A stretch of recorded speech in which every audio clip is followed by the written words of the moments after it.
How's it going, everyone? KingBlackToof here. So in this video we're going to go over a deck guide for a Skellige Veterans deck. Now there are a lot of variations of this. This is the variation that I came up with. I'm very happy with it. I think it's very strong. It's a little different and you know, I've had good success, so hopefully you'll enjoy playing it. It's generally an easy deck to play as well, so it's great for beginners that can afford the cards. You know, it's very simple and it's very strong, I feel. So let's go in, I'll teach you how to play it, and then I'll show you some games. Alright. So this is the deck, KBT's Krach on Crate deck number 6. I named it that as a bit of a joke, because that will really truly instill fear into people. Oh my god, it's Krach on Crate deck number 6! So we left it at that for now, but it's essentially a Skellige Veterans deck. So this is the core card that's really going to help. Trigger all other Tursak units' veteran abilities wherever they are. So he does trigger other veterans, but not himself. So all these will buff eventually when you start placing more down. But it's my version because I use Clandemon Pirate Captains, which I think they're really strong. They do show themselves to be very strong. Now, a lot of people disagree, but I think the proof will be in the gameplay clips you'll see later. They are very powerful, just for pure value in that sense. So, we use Croton Crate. He's got some great targets. You can try and go for one of the skirmishers to really set up for later, a really strong one. You can pull out another veteran because they'll be quite strong as well. But mainly it's really good on a Clandemon Pirate Captain after he's been buffed by a high discard. He becomes 16 and then Croton Crate pulls him out and he's like 21, and Croton Crate himself is 4. So it starts to just be a massive play right at the end there, which is really good. Okay, so the general gist of the deck is that you'll play your veterans, play them all, use the clan Heimei Battle Maidens to help you with that, pull them all out, and you've got an operator to play a 4th one. Now you may be inclined to want to stick in Summoning Circle somewhere in the deck. Spanrigger might be a good option for that, and rely on the discard from Madman Lugos, and try and go for a 5th one of these. But play as many as you can, and it buffs up all of the Tursak units. Okay, so it will buff up all the veterans, so they'll get to about 11 by themselves, which is really quite good. You'll buff up the skirmishers, they'll get to about 11 or 12 as well, without the resurrections. And then the resurrections will just get them higher. It'll buff up Bernard Bran. She'll get to about 8, usually. And an 8 strength gold with Skellige Storm is okay. I mean, if you look at the value, it's only 1 weather, so it could be cleared quite easily if they've been saving their clears. So in that sense, she wouldn't be worth it. So that's something to really look at and analyze in your own gameplay, and I will do the same in mine. 8 strength gold, Skellige Storm, is that worth it if Skellige Storm is cleared often, you know? So I just got to analyze her a little bit. But she'll get to about 8. And then we'll also have Svanrigger at the minute. He'll get to about 11 or 12 as well. Now we don't use King Bran. King Bran is a Tursak unit, and he'll get buffed up. Normally you have to play King Bran in round 1 for the thinning purposes. But I mean, if he's on the board, he still gets buffed by the veteran status. So you could play him, discard 3 raiders, and then start buffing him up with veterans. And the raiders would replace the Clandemon Pirate Captains if you were going to do that. And it's definitely a viable leader card, King Bran. So maybe I'll create a different version of that later on. But I like Croton Crate for the reasons I described. Now, I described about the operator. Your main target is going to be the veteran. However, you've got some other good targets as well. I mean, I think one of the better targets is the Clandemon Pirate Captain. Now, most opponents will not have a way to discard a unit. So, they will only get a 4 strength Clandemon Pirate Captain, which is pretty bad. Whereas yours will hopefully get the discard from later on, meaning that you get really high value, like 16 or 20 or something like that, you know? So it's pretty good to operate on one of those if you had your fill of veterans, or you couldn't do that. You could try and operate a clan Heimei Battle Maiden. Now, it seems dangerous, but some factions don't really have access to machines or soldiers. Monsters is clearly one of these. They don't really have any machines, and most of their stuff are not soldiers, sorry. They're necrophalanges and insectoids and ogroids and stuff. They're not really classed as soldiers, so it's pretty safe to give the monster player one of those. Priestess of Freya is an option, a very difficult one to make, but it's just there. It means that against certain factions and archetypes like Northern Rounds that play a lot of blue Blue Stripes Commandos and Blue Stripes Scouts.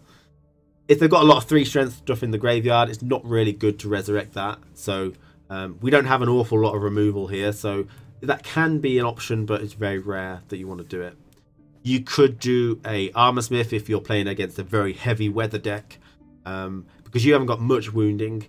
Skellige Storm probably, and Madman Lugos. Madman Lugos will most likely remove a card rather than just wounding it. Okay, so he's a great card. A lot of options for him. Now, we've talked about that you just play most of these in round 1, you know, and then you can push pretty far as far as you want, really. You play these. Try and keep one of these in your deck, because it's very important that Madman Lugos kills one of these, so that he does 11 value damage, and then also discards it, so that the Clanderman Pirates go up by about 11 as well, which is really nice. And everything else kind of just makes sense by itself. She's really good. He's great value. Svanrig, get to get rid of one of those from your hand if you want to. That to resurrect some things.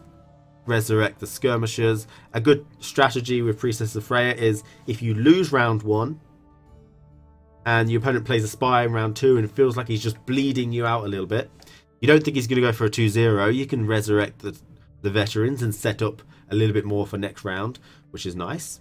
Okay, Grimace for the clear weather potential, and Blood Curdling Raw potential. That's to get a priestess. That's to replay a priestess or a resurrect or a veteran that's wounded or something like that.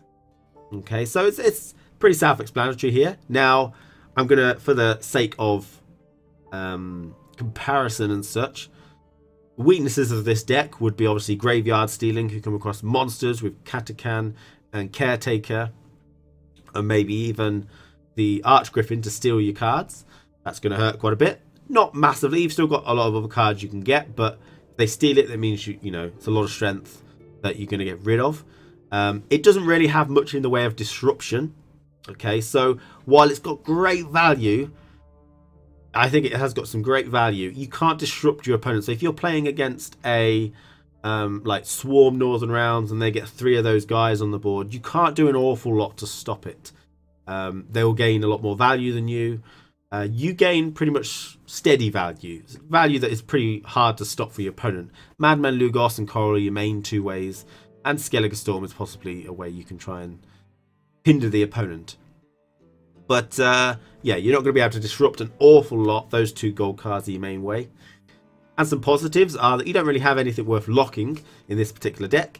So silver locks are useless against you.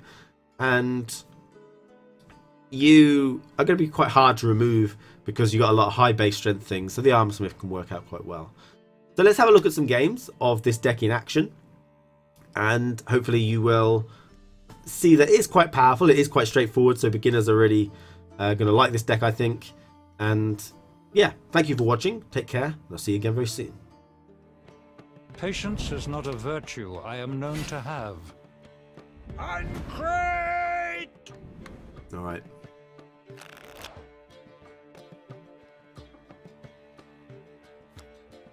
Could you send a badge of your opponents? Do you mean a batch of my opponents? You don't think my opponents are very good? You want some?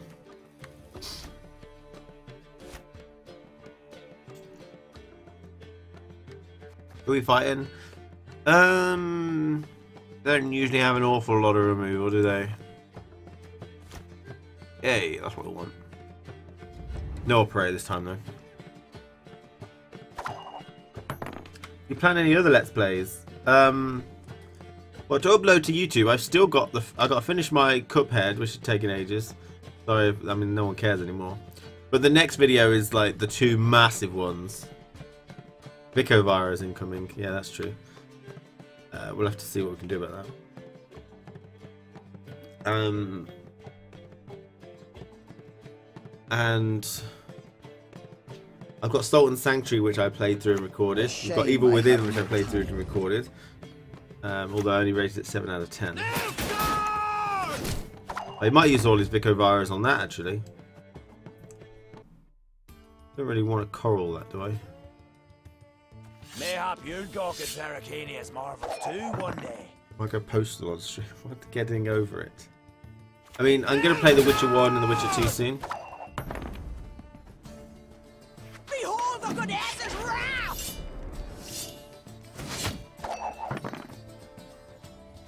Your humble servant. No door is closed to me.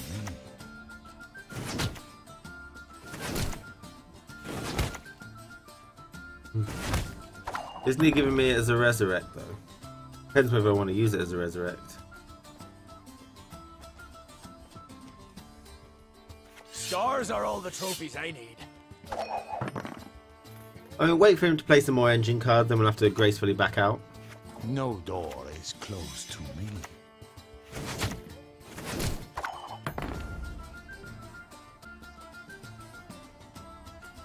We serve her who is virgin, mother, and crone. How often do I stream? Pretty much every day at night. If not I by stream strength, about then by stealth. 7:30. 7:30 to... What the fuck is going on here? I mean, again, if he's got Vicar of Aramedics, as soon as I Svanrigger that, he's gonna pop me one in the ass. Right. I don't suppose that'd be 35, which wouldn't be enough anyway.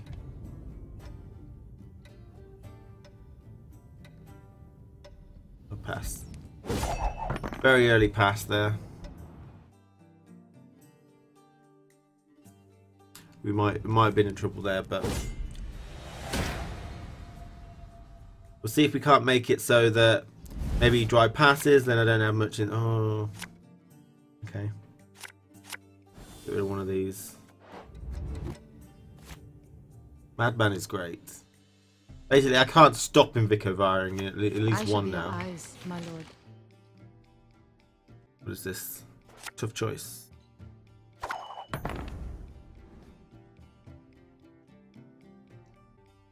Modron Freyr is patient, but she brooks no insult.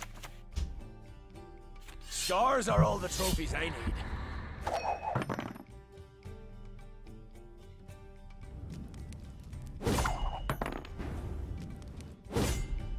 I'm not sure if that was the right... Oh, it might have been. No, I'm not sure.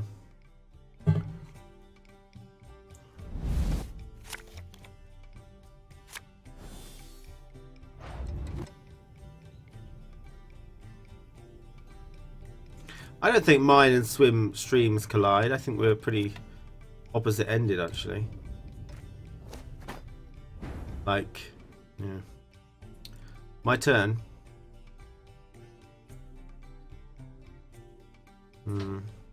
Right, I don't want Svanrigger to pull me a skirmisher. Not the end of the world if he does, though, I suppose. Okay. Oh, I don't like the look of this. I shan't let you down. What was that? What was that you wanted? Don't pull a skirmisher. Well, here's your skirmisher. Alright. 5 till 10. Okay, yeah, a little overlap. But, you know. Or for his Iris. You really confident he's got Iris? I don't really think so, honestly. We can leave that going. I can't kill it. I mean, if he's got a Vicar of Ire, it might be worth trying to get that out quicko. I guess the question is... I guess I got 13, which is really close. I mean, if I decoy it next turn. The goddess protect you from all evil.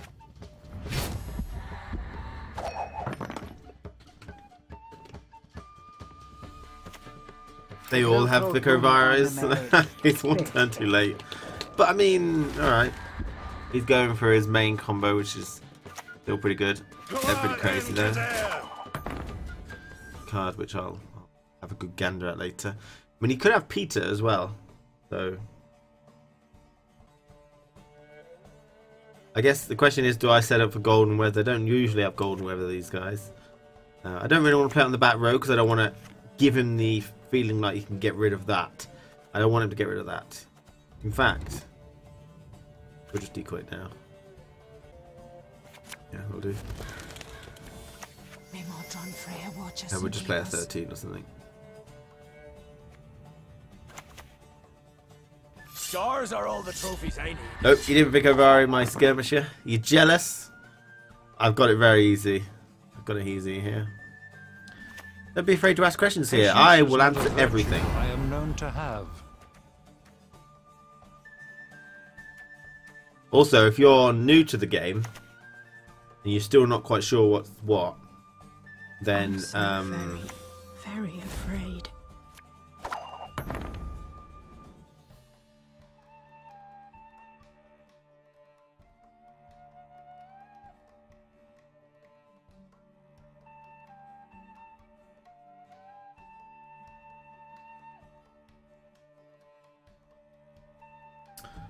then there are some commands.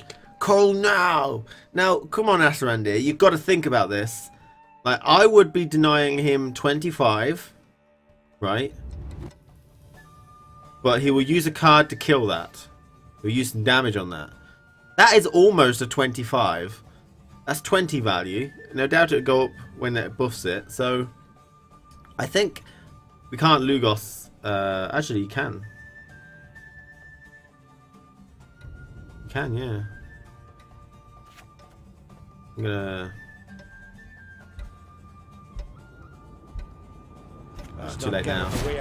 I think we can wait a bit, honestly. I don't know what he's doing, but I think Coral's fine. Please wait, Your Excellency. Because he's got something that's almost that value.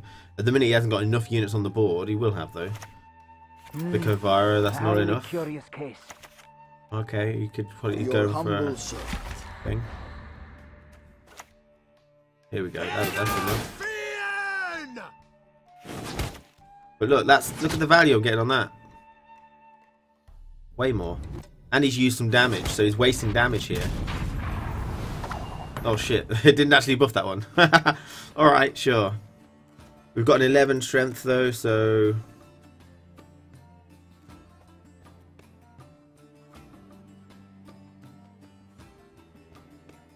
Well, what is it?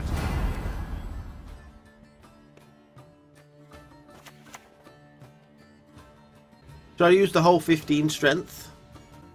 Burner's losing value. Oh, I completely forgot about that. You're right. Burner should come down now.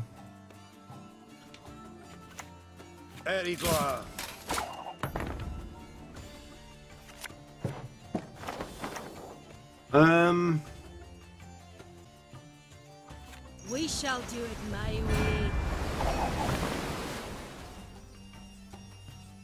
Melee, you'd have got melee. It's 4 value less, but I would have lost value on Coral. So I think it kind of works out. If he's got another Vico Viro, it's going to get 4 value. Got 15 there, but he chose not to get it. Okay. So we're getting 4 value for a short period of time.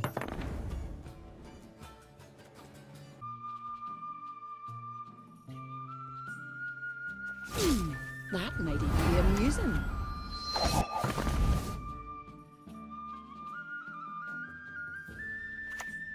Coral. I am no Nilfgaard. Assassination?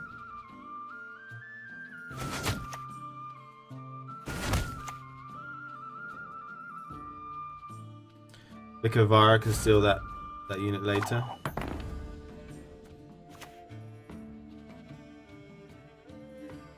Told you it'd be worth it. My prescription, a bit of bloodletting. Oh, that's good value there. Looky here. Untrained!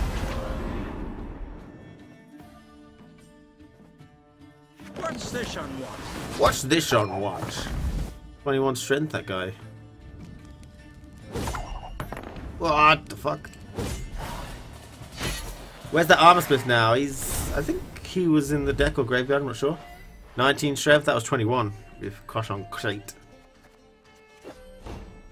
Alright. Nice one, Bob!